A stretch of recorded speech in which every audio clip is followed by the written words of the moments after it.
የኔነ ጽዮን ጋር ብዙ ቀን ይደውላል። ጽዮን ስትፈልግ ብቻ ስልኩን ታነሳለች። በጭራሽ አትደውልለትም። የኔነ ጽዮንን በተመለከተ የራሱ ነገር ያስገርመዋል። አይደለም ለዚህ ሁሉ ጊዜ ለአንድ ሳምንት እንኳን የሚያስደውል ፊት አትሰጠውም። አስገራሚው ነገር ግን ሁሉ ነገሯን ችሎ ይደውላል። አንዳንዴ በጣም ስትናፍቀው ካላገኘውሽ ብሎ ድርቅ ይልባታል። ያኔ ከሁለት ሴት ጓደኞቿ ጋር መታ ታገኘዋለች። ከዛ ከጓደኞቿ ጋር ስቃ ቀልዳ በመጨረሻም ተሰናብተው ይሄዳሉ።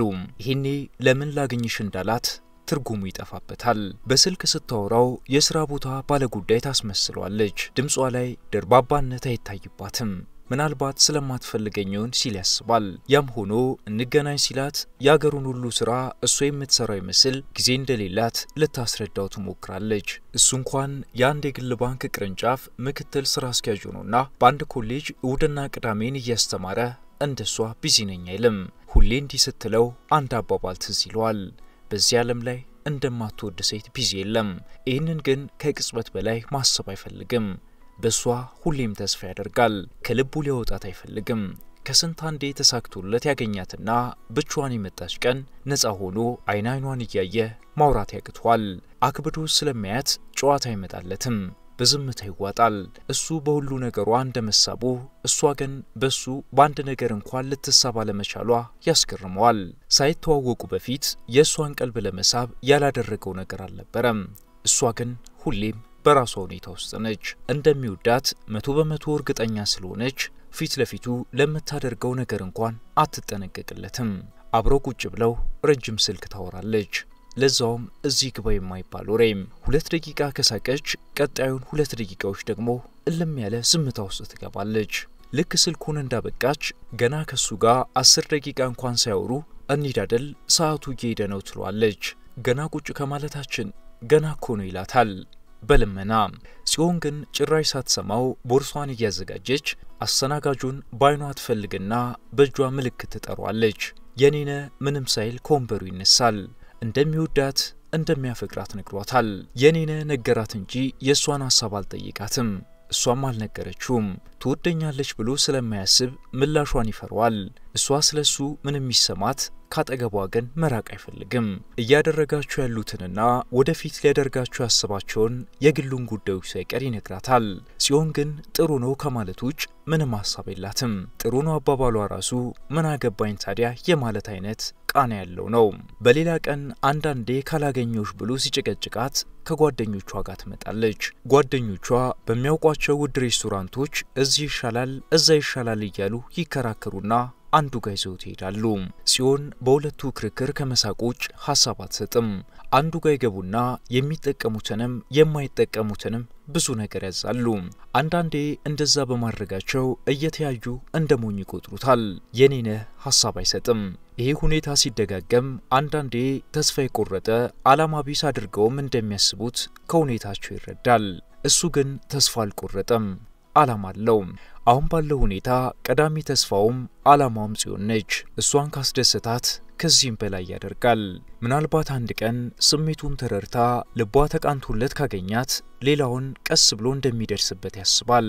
ፍቅር ታምራዊ ስሜት መሆኑን የተረዳው ለሷ አንዳች ስሜት ሳይኖራት ከስሯ መጥፋት እንዳቃተው ሲረዳ ነበር። ሌላው ለጽዮን ትልቅ ነገር ምን እንደሆነ አለማወቁ ጥያቄ ይሆንበታል። ምንም ነገር አያስደንቃትም፣ አያጓጓትም።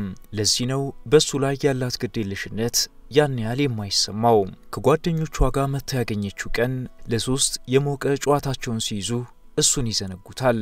የኔነ ሁሉ ነገሯን ችሎ ቀጠለ።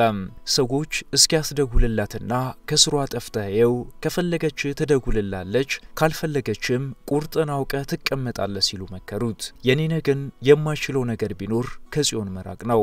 አንድ ቀን ስልክ ተደውለለትና አንስቶ ሄሎ አለ። ከጽዮን ጓደኞች አንዷ ነበረች። የደወለችለት ቀን ስራ አልነበረም። ሰላም ካለችው በኋላ በቀጥታ ወደ ጉዳዩ ገባች። እንደደወልኩልህ ግን ለጽዮን እንዳትነግራት ስትል አሳሰበችው።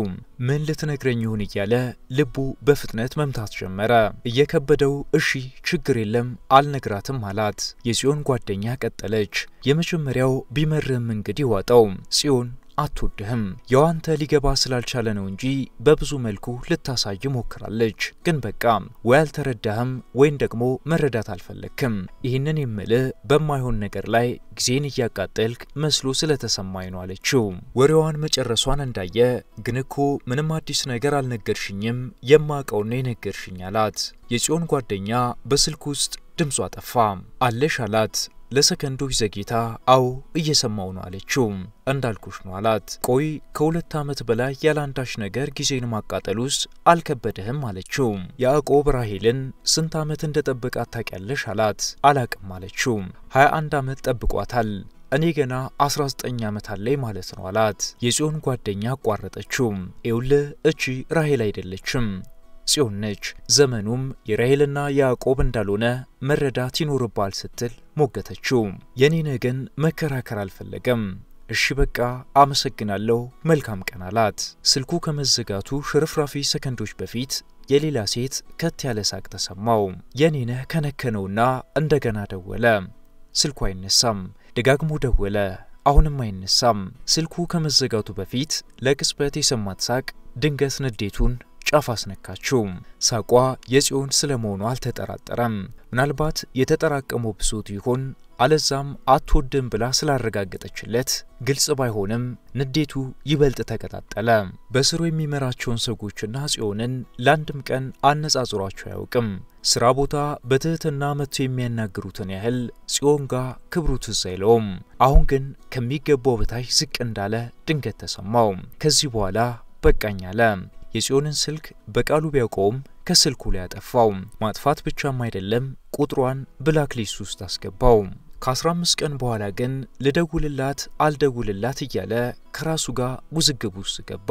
ሆኖም ግን ላለመደወል በውሳኔው ጸና። ልክ ከአንድ ወር በኋላ አንድ የማያውቀው ስልክ ተደወለለትና አንስቶ ሄሎ አለ። ጽዮን ነኝ አለችው። እሺ አላት። እንዴት ነህ? ምን ነው ጠፋ አለችው። አሉ አላት ባጭሩ። አንዴ ላገኝ ፈልጌ ነበር አለችው። በሰላም አላት። አው በሰላም ነው አለችው። ጊዜ ካለኝ አይቼ እደውልልሻለሁ አላት።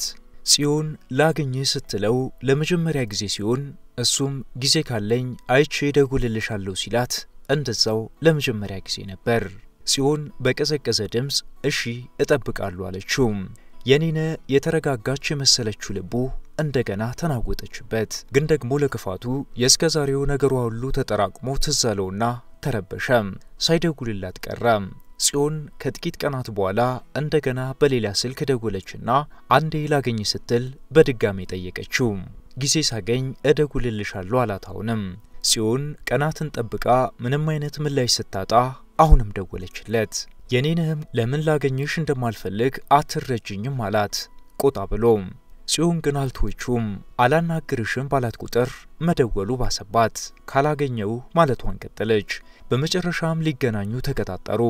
በተባባሉት ሰዓት ተገናኙና ፊት ለፊት እየተያዩ ቁጭ አሉ። የኔነህ ጽዮን ከዚህ በፊት በቁም ነገር ለሱ ያወራችው ወሬ ትዝ አይለውም። እሱ ግን ብዙ ነገር አውርቷታል። ለሚያወራት ነገር ሁሉ ከልቧ እንደምትሰማው ግን እርግጠኛ አልነበረም። ዛሬ የማውራ ጉዳይ አለኝ ብለው ፊት ለፊቱ ተቀምጣለች። ጽዮን ንግግሯን ጀመረች። በመጀመሪያ ላስቀየምኩ ነገር ሁሉ በጣም ይቅርታ አለችው። እኔ መቼ አስቀየምሽኝ አልኩኝ አላት። ባትለኝም ሁኔታው ወደዛው ነው። ከዛም በላይ ደግሞ እኔ ራሴ እንዳስቀየምኩ በደንብ ገብቶኛል አለችው። እሺ ችግር የለም አላት። ጽዮን ቀጠለች። አንተ ራስህን በየጊዜው በገለጥክልኝ ልክ አውቄያለሁ። የኔነህ ማን ነው ቢሉኝ ስላንተ አፌን ሞልቼ መናገር እችላለሁ። እኔ ግን ስለ ራሴ ያን ያህል የምናገረው ነገር አልነበረኝም። አንዲት እድለቢስ ሴት ምን ልትናገር ትችላለች? ምንም አለችና እንቧ ቀረረ። ከዚህ በፊት አይኗን እንባ የሚያውቀው የማይመስለው የኔነህ ግራ ተጋብቶ ተመለከታት። ጽዮን ቀጠለች። እናቴ 3 ልጆች አሏት። እኔ 3ኛ ልጅ ነኝ። ሁለቱ ታላላቅ እህቶቼ ቱርክ ሀገር ናቸው። እነሱ ከዚህ ሲሄዱ እኔ 7ኛ ክፍል ነበርኩ። በሄዱ ልክ ባመቱ እናታችን ከየት መጣ ያልተባለ ነርቭ ባንዴ እግሯን አሳስሯት እቤት ቀረች። ያልሄደችበት ሆስፒታል ያላያት ሐኪም አልነበረም። ሌላም ተጨምሮባት አሁን ያለ ሰው እርዳታ ምንም የምታደርገው ነገር የለም። አጠገቡ ያለሁት እኔ ብቻ ነኝ። በገንዘብ በኩል እህቶቼ ሁሉንም ይሸፍናሉ። እኔ ግን በመሃል ራሴን አጣሁት። ትምህርቴን በስርዓት መከታተል ሳልችል ቀረው። በሳምንት 1 እና 2 ቀን እየሄድኩኝ በግድ 10ኛ ክፍል ጨረስኩኝ። ከዛ በኋላ ይዋለው እናታችን አንዳችንን አዝላ አንዳችንን ታቅፋን ያሳደገችን። ከዚህም በላይ በሆነላት ዋጋዋን አልከፍለውም። ምናልባት ወደዚህ ዓለም የመጣሁት እናቴን እንድንከባከባት ይሆናል ስላስባለው። ግን ደግሞ እሷን ካጣው በኋላስ ብዬ እያሰብኩ በህይወቴ ላይ ተስፋ እንድቆርጥ ሆንኩኝ አለችና ሲቃ ተናነቃት። የኔነ ዝም ብሎ ያዳመጣት ነው። ጽዮን ቀጠለች። አጠገቡ ያለዋት እኔ ነኝ። ከሱ የተረፈ ጊዜም ስለሌለኝ ራሴን ለእናቴ ሰጥቼ ለሌላ ህይወት አይኔን ጋረድኩ። ጆሮዬን ዘጋው። እነዛ አብሮ አደግ ጓደኞቼ በሳምንት አንዴ መተው በግድ ይዘውኝ ይወጣሉ። ለጎረቤት አደራ ብያት እሄዳለሁ። እውነተኛነትን ብረዳምና የኋላ ኋላ ልቤ ቢያስብም ወደፊት አንድ እርምጃ እንኳን መሄድ አልቻልኩም። ነገሮች እንዳሰብኩት ቢሆኑልኝ ኖሮ የኔ ትክክለኛው ሰው አንተ እንደሆንክ እየገባኝ ቢመጣም የኔ ኃላፊነት ፋታ የሚሰጥ አይደለም። በዚህም አንተ እንድትርቀኝ ብዬ ያላደረኩት ነገር የለም። ባለፈው ጓደኛዬ እንድትደውልልኝ ያደረኩት እኔ ራሴ ነበርኩ። እንዳሰብኩትም ተቀየምከኝ። ከዛ በፊት ግን ለሱ የመለስክላት ነገር ውስጤ ሰርስሮ ገባም። ፈጽሞ ከህሊናዬ አልጠፋም አለኝ። ከዛ እንደገና አላስችልሽ አለኝና ፈለግኳለች። እንቧ ፊቷን እያራሰው የኔነ ያቺ ለምንም ግድ የሌላት ጽዮን እውነት ይህንን የሚያክል ኃላፊነት ብቻዋን ተሸክማ ስለመኖሯ ማመን ተቸገረ። የኔነና ጽዮን በሳምንት አንዴ መገናኘት ጀመሩ። አንድ ቀን እናቷን መጠየቅ ይችል እንደሆነ ጠየቃት። ደስ ይለኛል አለችው። አብረው ወደ ቤት ሄዱ። ጸይም ቀጠን ብለው ቁመታቸው ዘለግ ያሉ ሴት ሶፋ ላይ ቁጭ ብለዋል። ራሱን አስተዋውቆ ሰላም አላቸው። ሰላምታውን መለሱለት። እናቷ የልጃቸውን ስሜት ለመጠበቅ ደስተኛ ፊት ለማሳየት ይጥሩ ነበር። የኔነና ጽዮን አዲስ የተዋወቁ ሰዎች መሰሉ። በተለይም ጽዮን ሌላ ሰው ነች። የኔነህም ልቡን ረፍት ተሰማው። ከሆነ ያህል ጊዜ በኋላ የሚሰራበት ባንክ ባመቻቸለት ብድር ቤት ገዛና ከጽዮን ጋር ተጋብተው አብሮ መኖር ጀመሩ። እናቷም እስካረፉበት ጊዜ ድረስ አብረዋቸው ኖረዋል።